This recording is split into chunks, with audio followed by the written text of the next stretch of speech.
विकास का नारा अब कुछ का साथ और कईयों के विनाश की कड़वी सच्चाई में बदलता जा रहा है। क्या वो नरेंद्र मोदी सरकार जो हर मन से कहती है कि एक रहेंगे तो सेफ रहेंगे, क्या उसी सरकार ने यूजीसी के नए नियमों के जरिए सामान्य वर्ग के छात्रों को अनसेफ कर दिया है?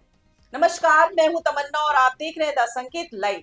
और आज हम बात करेंगे 13 जनवरी 2026 को लागू हुए यूजीसी के नए नियमों की, जिनका उद्देश्य बताया गया कि उच्च शिक्षण संस्थानों में भेदभाव और असमानता को खत्म करना। लेकिन सवाल ये है कि क्या ये नियम वास्तव में समानता लाते हैं या फिर एक नए तरह का असंतुलन पैदा करते हैं? क्योंकि जब इन नियमों को गहराई से पढ़ा जाता है तो सामान्य वर्ग के छात्रों के मन में डर और असुरक्षा साफ दिखाई देती है।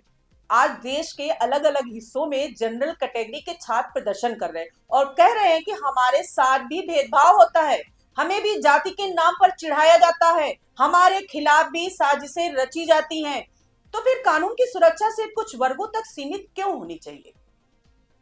वही ओबीसी और अन्य आरक्षित वर्गों के छात्र कहते हैं कि रोहित वेमुला जैसे मामले बार बार सामने आते हैं, इसलिए ये नियम जरूरी थे। और इस बहस के बीच सबसे बड़ा सवाल ये है कि क्या सुरक्षा का अधिकार किसी जाति प्रमाण पत्र से तय होना चाहिए?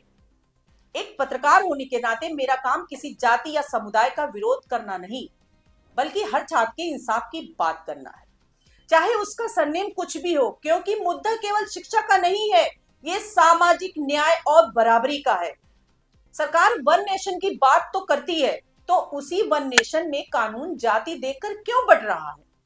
अब पहले समझते हैं कि यूजीसी 2023 और यूजीसी 2026 के नियमों में बदला क्या है। 2023 की गाइडलाइन में स्पष्ट लिखा था कि किसी भी छात्र के खिलाफ होने वाला भेदभाव अपराध की श्रेणी में आएगा, यानी सुरक्षा का दायरा सभी छात्रों के लिए था।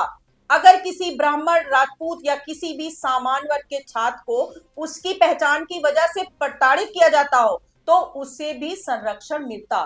लेकिन 2026 के नियमों में क्लॉज 3 के तहत फोकस केवल एससी, एसटी, ओबीसी, महिला और पीडब्ल्यूडी वर्ग पर कर दिया गया। और साथ ही ये भी कहा गया कि शिकायत मिलते ही संस्थान को त्वरित कार्रवाई करनी होगी, वरना उसकी मान्यता और फंड पर खतरा आ सकता है। यानी बिना प्रारंभिक जांच के सस्पेंशन जैसी कार्रवाई संभव हो गई। और सबसे गंभीर बात यह कि अब जातिगत भेदभाव तभी माना जाएगा जब वह इन विशेष वर्गों के खिलाफ हो। यानी अगर जनरल कैटेगरी का छात्र अपनी जाति के कारण प्रताड़ित होता है तो इन नियमों के तहत वह तकनीकी रूप से पीड़ित माना ही नहीं जाएगा।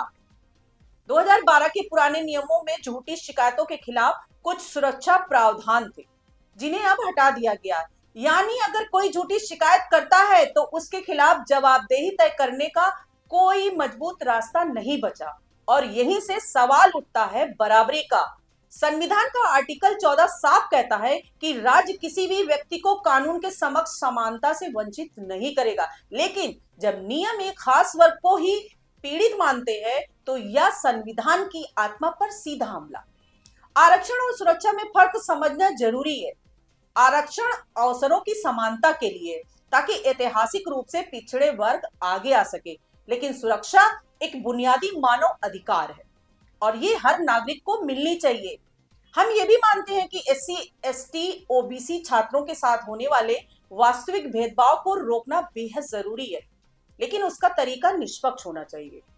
आज जनरल कैटेगरी के छात्र कोई विशेष लाभ नहीं मांग रहे, वो बस इतना कह रहे हैं कि हमें भी न्यूनतम कानूनी कवच चाहिए। समाज में ये तर्क दिया जाता है कि सवर्ण ऐतिहासिक रूप से शोषक रहे हैं, लेकिन आज का बच्चा अपने परदादा के कर्मों के लिए जिम्मेदार कैसे हो सकता है? किसी मासूम को उसके जन्म के आधार पर दोषी ठहराना प्राकृतिक न्याय के खिलाफ है। अगर हम इसी तर्क पर चलेंगे तो फिर हमें ब्रिटिश लोगों से नफरत करनी चाहिए, क्योंकि उनके पुरखों ने हमें गुलाम बनाया था। ये फिर इतिहास के तमाम अत्याचारों के लिए आज की पीढ़ियों को जिम्मेदार ठहराना पड़ेगा। लेकिन सभ्य समाज ऐसा नहीं करता। आज हकीकत ये है कि जनरल कैटेगरी का भी बड़ा हिस्सा ईडब्ल्यूएस है, गरीब है, और जब कानून एक तरफा झुकता है तो यही गरीब सवर्ण छात्र सबसे ज्यादा पिसता है। सुप्रीम कोर्ट ने अनरेश कुमार बनाम बिहार राज्य 2014 के फैसले में कहा था कि गिरफ्तारी और सख्त कार्रवाई का अधिकार अक्सर उत्पीड़न का हथियार बन जाता है और बिना ठोस आधार की गई कार्रवाई चेक एवं बैलेंस खत्म कर देती है।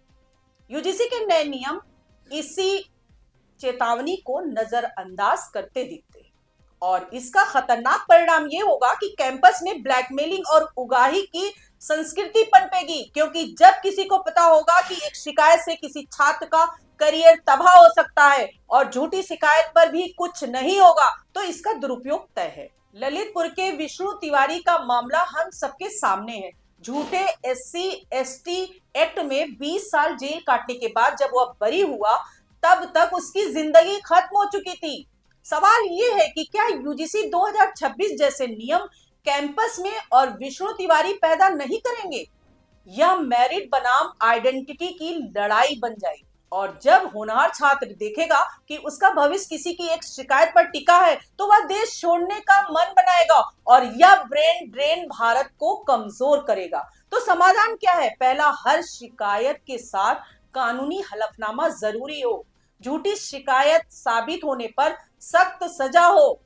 दूसरा, किसी भी कार्रवाई से पहले 72 घंटे में स्वतंत्र प्रारंभिक जांच हो। और तीसरा, यूजीसी को फिर से एनी कास्ट यानी किसी भी जाति शब्द को नियमों में जोड़ना चाहिए। चौथा, भारत को कॉस्ट न्यूट्रल नीतियों की ओर बढ़ना चाहिए जहां अपराध देखा जाए, जाति नहीं। अंत में मोदी जी से यही अपील है कि सबका साथ सबका विकास को केवल नारा न रहने दे।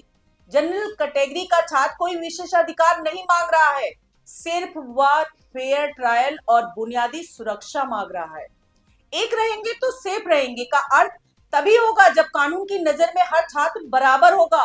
यही लोकतंत्र है, यही संविधान की मूल मर्यादा है। आज के लिए इतना ही। नमस्कार दोस्तों।